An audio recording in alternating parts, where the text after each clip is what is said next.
bienvenue sur les harmoniques de l'amour.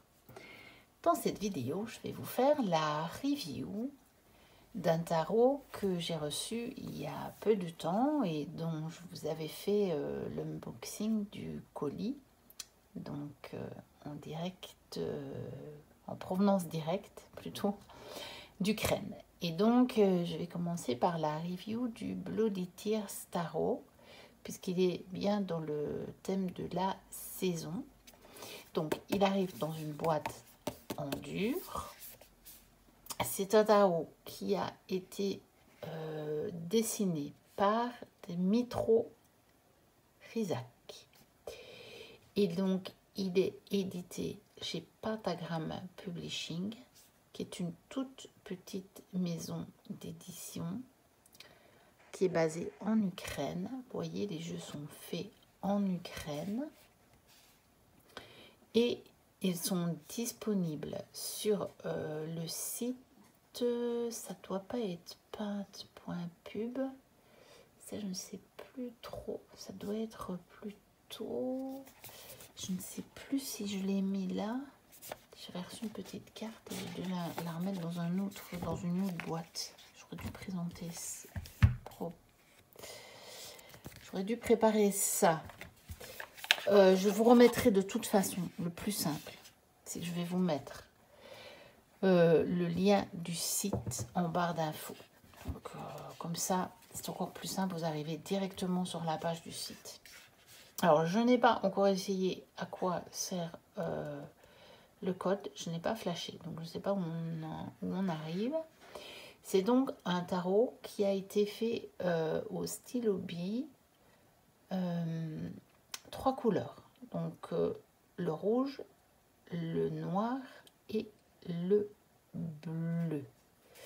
Donc c'est un tarot très original. Déjà, un tarot qui est fait au stylo bille, c'est assez original, et en plus avec seulement 3 couleurs, et je trouve qu'il est vraiment très joli. Et je trouve aussi que ça vaut la peine de soutenir cette petite maison d'édition qui propose des jeux très intéressants. C'est pas des jeux qu'on voit partout. Et je trouve qu'ils sont vraiment très intéressants. Ils ont aussi une boutique sur Etsy, si vous préférez passer par Etsy. Et ce tarot a été disponible, je ne sais pas s'il l'est encore, mais sur la boutique aussi du Roi de Coupe. En sachant que, en commandant sur le site, les frais de livraison sont gratuits et je n'ai pas eu de frais de douane. Et je pense que c'est normal, je ne pense pas que j'ai échappé. J'avais été voir avant, et bien que l'Ukraine ne fasse pas partie de l'Union européenne économique, il y a des accords entre l'Ukraine et la France, donc des accords économiques entre l'Ukraine et la France, et je pense que parmi ces accords, c'est de ne pas payer de frais supplémentaires de taxes. Donc c'est comme si vous achetiez le jeu vraiment en Europe, enfin dans un des pays de l'Union européenne, et là vous savez très bien que vous ne payez rien de plus. C'est-à-dire si vous achetez un jeu en Espagne ou en Italie, en Allemagne, en Belgique, vous n'aurez pas de frais supplémentaires. Et je pense que du coup les accords qui ont été passés avec l'Ukraine nous permettent d'obtenir ces jeux de cette façon-là. En tout cas, moi, je n'ai payé que les jeux. Et allez voir sur le site, pour une petite maison d'édition qui correspond quasiment à l'auto-édition, vous avez des jeux d'une qualité exceptionnelle, vous avez des jeux très originaux, et vous allez être ébahi par les prix, réellement. Donc, il y a un petit guidebook avec une jolie couverture en couleur. Je vais essayer de la rapprocher pour que vous voyez bien. Voilà, il est petit, hein, il est moins haut que la carte de tarot. Et la carte de tarot, on va vérifier, mais je pense qu'elle fait une taille tout à fait standard. Et vous avez donc le dos est très joli aussi, je trouve. Donc c'est un jeu qui date de 2022, donc qui date de cette année. Et vous avez le petit guidebook, vous avez uniquement la description des cartes en anglais et en ukrainien. Donc, voilà, pour ceux qui ne maîtrisent pas l'anglais, vous avez Google Trad. Il y a très peu par carte, vous avez surtout des mots-clés. Pour les arcades majeures, il y a un tout petit peu plus de description, on va dire. Et pour les arcades mineures, vous avez des mots-clés. Voilà, alors il y a 2 cartes supplémentaires pour protéger le jeu. Donc il y en avait une au début et une à la fin. Donc avec le dos des cartes sur les 2 faces. Donc ça c'est sympa je trouve parce que vous pouvez vous servir des cartes comme signet, vous pouvez les laisser pour protéger le jeu. Moi pour le moment comme elles rentrent très très bien dans la boîte, je les laisse au début et à la fin du jeu. Je trouve que ça... Et puis ça fait un petit cocon à mon jeu je trouve. Donc voilà. Et maintenant je vais vous montrer les cartes. Je les ai remises dans l'ordre parce que curieusement quand les jeux arrivent, mais ça je sais que ça arrive chez certains imprimeurs, je ne connais pas la raison, mais ils ne sont pas dans l'ordre. Je ne sais pas pourquoi. Mais en tout cas, moi, mon jeu n'était pas dans l'ordre. Et puis les autres que j'ai reçus ne sont pas dans l'ordre non plus, je pense. Voilà. Donc le fou, le magicien,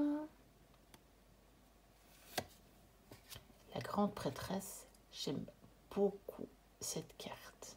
Je la trouve magnifique. L'impératrice, c'est celle qui est sur le petit livret. Regardez. Voilà. Elle est très belle, je trouve. Très, très belle. Et sur la boîte, je ne sais plus laquelle c'est. C'est le magicien sur la boîte. Voilà. Ah oui, donc, comme vous l'avez peut-être vu, mais j'ai oublié de vous le redire parce que finalement, Bloody Tears Tarot, ça ne dit pas nécessairement que c'est un tarot sur le thème des vampires, mais ça l'est bien. Donc c'est plutôt les larmes de sang, hein, le tarot des larmes de sang. Et comme je l'ai déjà dit dans une autre vidéo, ce n'est vraiment pas un thème de prédilection chez moi, les vampires, mais vraiment pas. Et je n'ai que 2 jeux sur les vampires, donc j'ai celui-là et le tarot interdit, parce que ce sont des jeux qui, au final, ne sont pas avec des représentations effrayantes des vampires, mais avec plutôt des représentations romantiques des vampires. Et je pense que ces 2 jeux-là vont me suffire.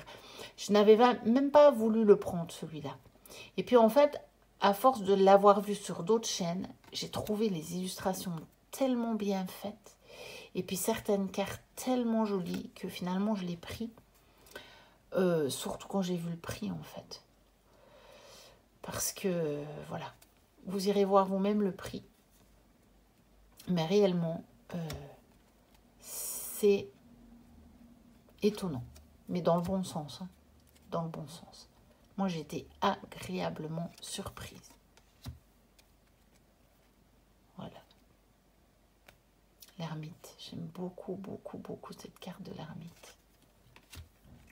La roue de fortune. Alors, c'est un tarot à référence Rider, mais il y a quand même certaines cartes où je n'ai pas encore vraiment tout compris. Je m'en suis pas encore servi. Je n'ai pas fait de tirage avec encore, parce que ça fait seulement quelques jours que je l'ai. Bon, je vous l'ai déjà présenté 3 fois, hein, dans l'unboxing, dans mes jeux sombres. Et puis maintenant, je vous fais la review. Je n'ai pas encore fait de tirage avec, je l'ai remis dans l'ordre. Et donc, pour le coup, je me suis aperçue que certaines cartes, par exemple celle de la tour, on ne voit pas du tout cette destruction. Bon, c'est vrai que le ciel est sombre, mais bon, c'est un jeu à ambiance sombre. Elle me fait presque plus penser à une tour de Petit Lenormand qu'à une tour de tarot. Très honnêtement, j'ai quelques jeux de tarot comme ça où la tour me fait penser plus au petit Lenormand qu'au tarot.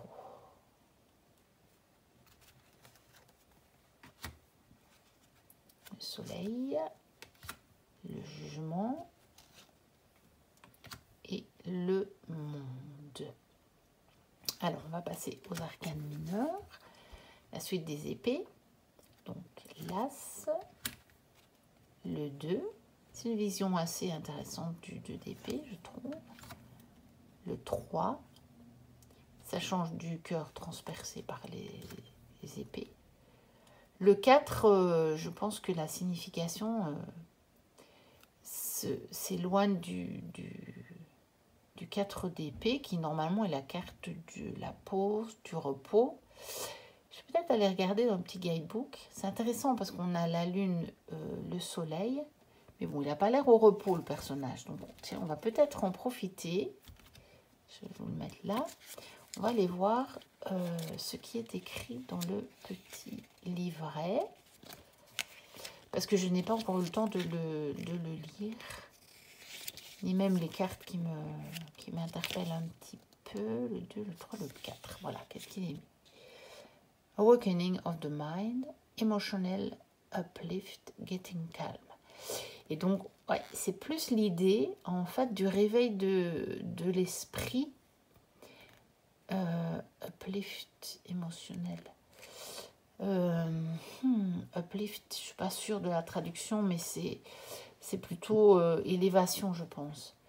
Élévation émotionnelle. Et par contre, getting calm, c'est cette idée de repos, mais je trouve qu'on ne la retrouve pas trop dans la carte. On voit plus l'élévation et le réveil de l'esprit, je trouve. Mais c'est vrai que probablement qu'une période de repos nous permet ça, hein, nous permet d'élever notre esprit et aussi une élévation émotionnelle, prendre du recul par rapport à la situation, etc. Mais ici, on ne voit vraiment pas l'idée, je trouve que sur la carte, on ne voit pas l'idée de repos. Alors, le 5, je vais essayer de rester dans le cadre, le 6, bon, j'ai un peu de reflet parce que vous voyez, les cartes, elles sont glossies. Le 7, le 8, que je pensais que je n'avais pas dans mon tarot. Parce que figurez-vous qu'en réalité, j'avais vu surtout le début de la carte. Donc j'avais trié, comme mon jeu n'était pas du tout dans l'ordre, quand je remets un jeu dans l'ordre, je le trie par série et les arcanes majeures. Donc je fais 5 paquets. Je suppose que tout le monde fait comme ça, je ne sais pas trop. Et en fait, à première vue, j'avais vu que ça. Et je l'avais mis dans la série des pentacles. Mais en fait, on a les épées ici. Et finalement, je trouve que je me suis dit, mais tiens, qu'est-ce que ça veut dire cette carte par rapport au 8 d'épée? Et puis finalement, je pense que ce que ça veut dire, c'est qu'il suffit de pousser la porte, puisque le 8 d'épée est la carte du piège, celle presque où on se piège soi-même. On va les voir. Je vais reprendre les épées. Alors, 4, où est le 8? Le 8, obstacle on the way, expected troubles, doute, faiblesse. Donc les obstacles sur le chemin, des ennuis attendus, des doutes et de la faiblesse. Donc ça s'éloigne un petit peu de la signification que moi je mets au 8 d'épée de Rider. Mais par contre, quand je vois la carte ici, effectivement, je vois vraiment un obstacle, hein, une porte fermée, mais rien ne dit qu'on ne peut pas l'ouvrir. On dirait que c'est plutôt une espèce de... Moi, je le vois comme un portail, et il suffit de le pousser pour aller voir plus loin ce qu'il y a. En tout cas, c'est ma vision de la carte. Voici le 9, qui me fait pas trop penser à la carte des cauchemars, il faut avouer. Par contre, le 10, on voit bien, je pense que ça, ce sont des gouttes de sang. Je ne sais pas, j'ai regardé tout à l'heure. Je ne sais pas trop. Hein. Peut-être que je me trompe. Mais, ou les larmes de sang, justement, pour coller à Bloody Tears. Alors, le page. très joli. Le cavalier, la reine et le roi. Très beau. Très très beau son roi d'épée, je trouve. Alors, les bâtons. Voici l'as, le 2, le 3, le 4 pour le coup, elle fait penser aux 2 de coupe. Mais bon, c'est la célébration, on a les bâtons, les 2 personnages sont à l'intérieur des bâtons. Donc, on peut y retrouver la signification du rider, oui. Le 5, le 6, la victoire,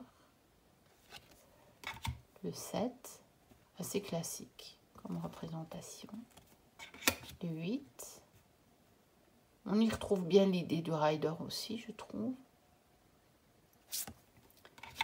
le 9, pareil, on voit bien l'idée du rider, et le 10. Là, je retrouve moins cette idée de charge lourde à porter. Je regarde, hein, parce que je vous dis, je ne l'ai pas encore étudié, je ne l'ai pas encore tiré. Mais j'avoue que je retrouve un peu moins. Bon, j'irai voir un petit peu dans le petit guidebook les idées qu'il donne. Le page, je trouve magnifique. Le cavalier, c'est classique. La reine, elle est sympa avec son chat. Et le roi. Les rois sont majestueux, je trouve. L'as de coupe,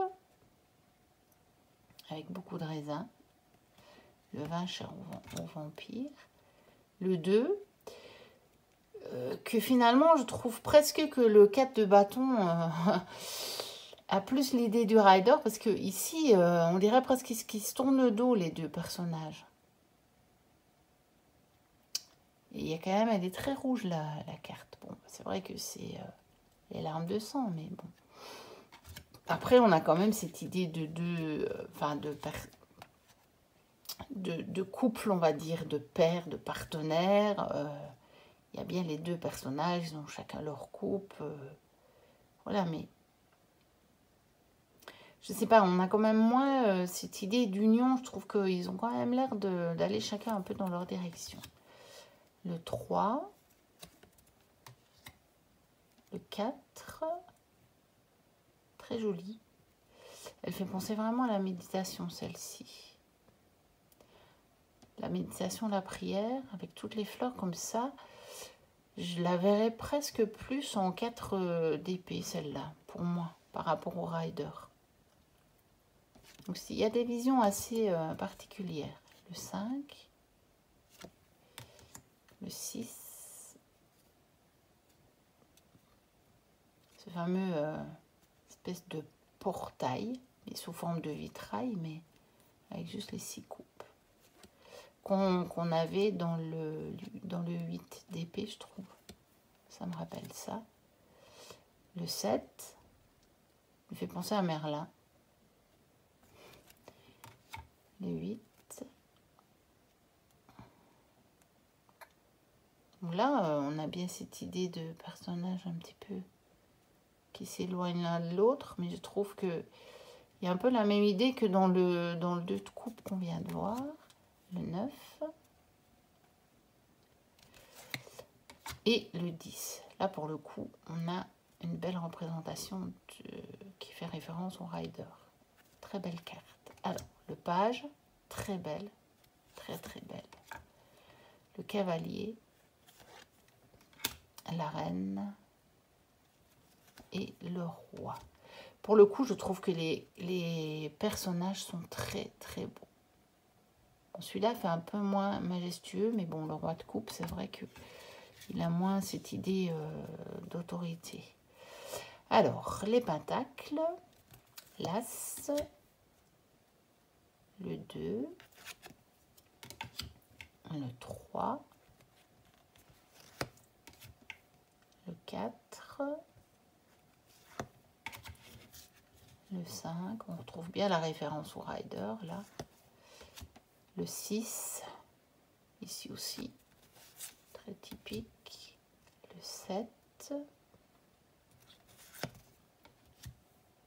le 8, le 9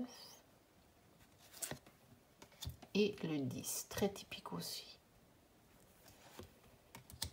Le page, le cavalier, la reine et le roi. Voilà, et donc la carte, une carte supplémentaire de protection que je vais donc laisser là pour faire un petit cocon à mon jeu. Voilà, c'est donc un tarot que je trouve très beau esthétiquement, assez intéressant dans sa vision, mais ça je ne le connais pas encore assez pour vous le dire. Une très bonne qualité et disponible à un prix vraiment, mais vraiment correct pour un jeu comme ça. Et vous voyez, même sur la boîte, c'est des caractères un petit peu métalliques, donc c'est vraiment bien fait. C'est vraiment de l'excellente qualité pour une toute petite maison d'édition comme ça. C'est vraiment magnifique.